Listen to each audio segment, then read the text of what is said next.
Welcome. In front of me is a REALME C63, and today I'll show you how you can go through the setup process of this phone.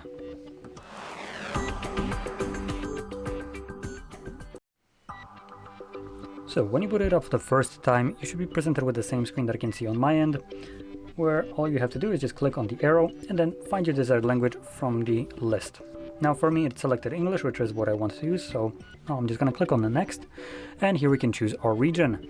Now US is at the very top. I would recommend not choosing that, even if you are in US, because let's be honest, US doesn't have very good consumer rights, so choose something like European Union, which actually seems like it cares more about its citizens, and has some laws against BS corporate everything. So if you like your rights, and you also like, for instance, more transparency, I recommend choosing European Union. The reason, for instance, that I would kind of recommend this is, for instance, the examples like with the Apple, where European Union is forcing them to open up the App Store, or more like iOS, so third-party stores can show up and offer you better alternatives. And Apple is obviously kicking and screaming like a rambunctious little child because where our money?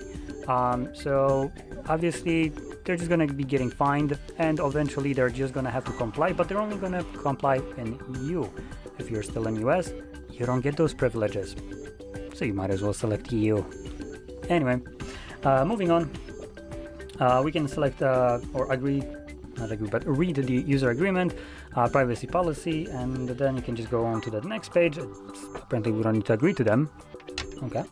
Next we have connect to mobile network by inserting a SIM card. This step is completely optional, and okay, for a moment there I thought that it took a SIM card in, but there isn't one. So you can skip this if you don't want to do anything like that. Obviously it's a phone, so you probably will insert a SIM card at one point or another. Next we have set up using another device. So if you have an old phone or your previous phone, you can basically transfer over all the data from it to this one. This would be using Google, so it's only going to transfer over what Google can access, things like, for instance, contacts which are being stored on Google Cloud, apps and data that you've downloaded only through the through Play Store, not any kind of third-party applications, and contacts and so on. So basically everything that Google stores on their servers, that's what you can restore, all the information and data. Anything outside of that, like I said, third-party applications are excluded from this because Google doesn't care about those. It's different transfer. It's the one that they can actually know what they're transferring. In any case, I'm going to select skip because I am setting up as a new device, and that brings me to the Wi-Fi connection page. This step is again optional and you don't need to connect to any kind of network, but if you choose to skip connecting to Wi-Fi and mobile data, your date and time won't be set automatically. You won't be able to log into your Google account throughout the setup process, and you won't be able to restore apps and data from a cloud backup throughout the setup process. Now keep that in mind, that this can all be changed later on after the setup is finished. So this only extends to the setup and only that. Afterwards, you can do whatever you want. Moving on, we have Google services like location scanning and sending user and diagnostic data. Now you can turn all of those off, but I would consider those more like a guidelines for you to ask from Google, rather than obligation of for Google to comply with. If they took that to heart, obviously we wouldn't have antitrust lawsuits left and right with corporations like Google. So yeah, take that with a grain of salt, that this, for instance, sending user and diagnostic data, it's just you kindly asking them to not do this, and they're kindly telling you go F yourself, we're still gonna do it. That's just kind of my approach to this, even though, well, technically it's not very easy to prove this. It's a closed system, so it's not like we can prove it, and there's a reason for that. Anyway, moving on. We have unlocking method, and we have three different methods. So we have fingerprint, face recognition, and pin pattern or password, which is under the password section.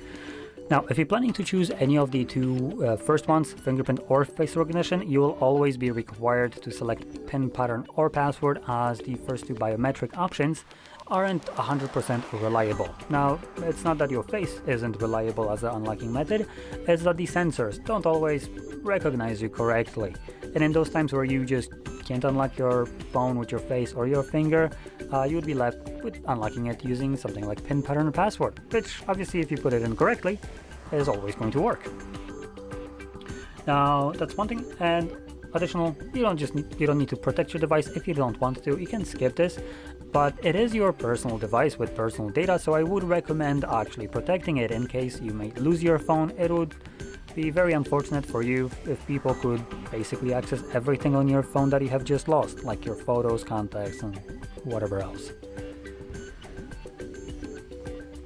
Now moving on, we have recommended, now these are from REALME now, so you have auto update overnight, wallpaper carousel. I recommend turning that actually off. It's at least for me, not something that I like. It shows you a random wallpaper on your lock screen every time you press the power button to wake up the screen. And these wallpapers are very random. They cycle every time you wake up the lock screen. And yeah, I just don't like the choice of wallpapers. You can check it out and later on turn that off in the settings. Or if you just automatically know that you like to have your static wallpaper of your choice, you can select turn off right away. And here we have some additional things like intelligence, search services, global search, and so on. You can go over all of these, do whatever you want with them. Moving on.